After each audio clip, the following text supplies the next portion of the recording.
frogfish.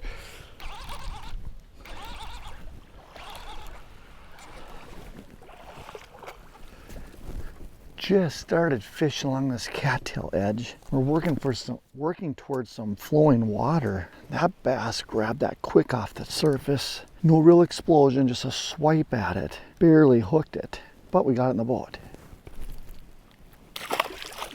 I'm using that Megabass Big Gabot. I've been using it all summer here and the fish are just pounding it.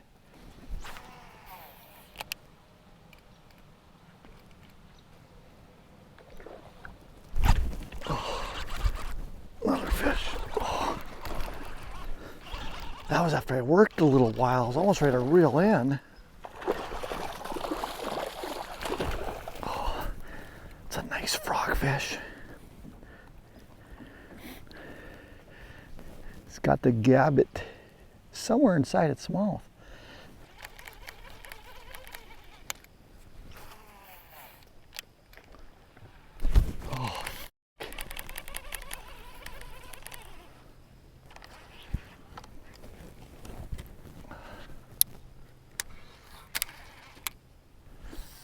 Follow-up bait in there.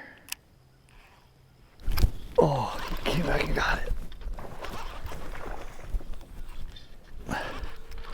That's the importance of having a slug laying on your deck when you're topwater fishing, because that fish rolled on the frog and you missed it. I took that big 7-inch Ocho, put it right back where that swirl was, and the second my line started falling, it started going off to the side and I knew that fish had it. And for that Ocho, I have a 7/0 hook with the 7-inch Ocho, 40-pound braid. And I'm using this Levante braillist. Great rod for Texas rigs, big Ochos like this. I just started using it this spring. I've used it through the summer, and it's on my follow-up bait every time I go fishing.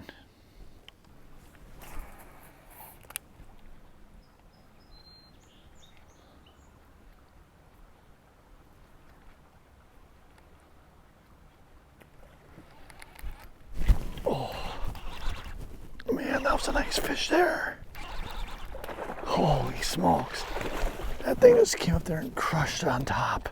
Oh, and we have water running. So it gets back to that, we started the day, ran to this lake because we had rain all day yesterday. If you have lakes where the current flows after rain, I would go search them out, find the running water. And if you find the running water, fish around the areas in those stretches because it pulls those fish in so they can feed. Nice quality fish. I'm gonna keep looking for some flowing water and see if we can put some more of these in the boat.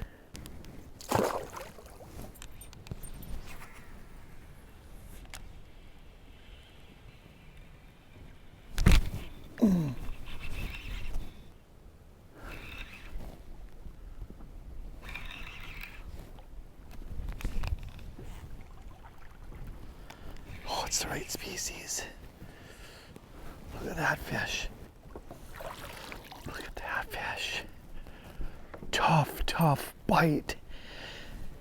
The frog bite was dead. So I moved out a little bit in that 3 to 7 foot flat. And there's some clumps of weeds mixed in. And it didn't take long on that Megabass spinnerbait, that SV3. That thing got rocked. You can see it right there.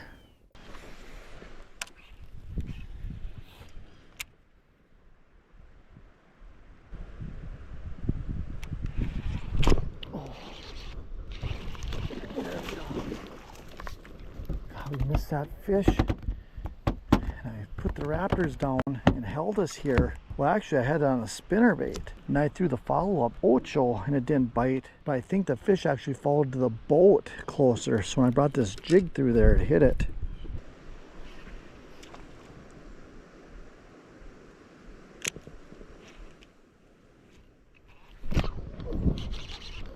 There you go.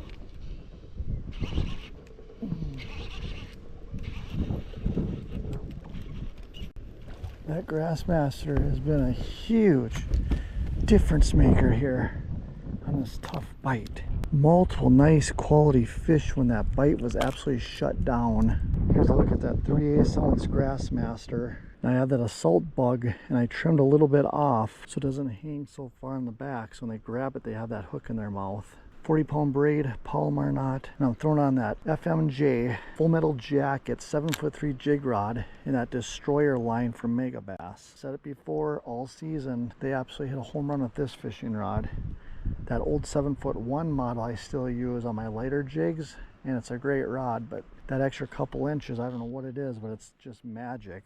What I'm doing here is you can see there's weeds, a strip of weeds, and it's irregular on both sides. I'm just throwing that jig, and most of these fish are on the inside weed line. I'm just kind of bouncing it back through there, coming up into the weeds.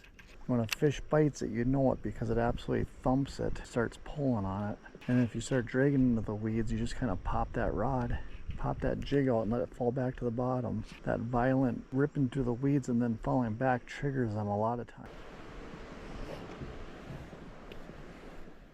I just missed a bite on that jig, so I picked up this ocho I have laying there for my follow-up bait. He's got it. Oh, that follow-up bait paid off big time again.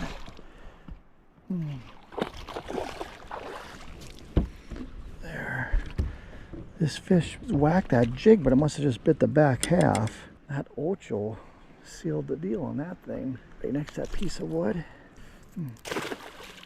Here's a look at that ocho. The key to this trip was being super versatile. You know, we started with the frog, and the bites were there for a little bit this morning, but they weren't taking it that great. A couple of fish on the spinnerbait on the edge, and then the big key was changing to that all-terrain Grassmaster jig, and then getting on that inside weed line and just working it right along. They're just popping it through those weeds, and the fish that were there were thumping it pretty good. So we caught fish like 3 or 4 different ways, but we kept pushing, switching, and we figured out what those fish wanted today, and it made all the difference.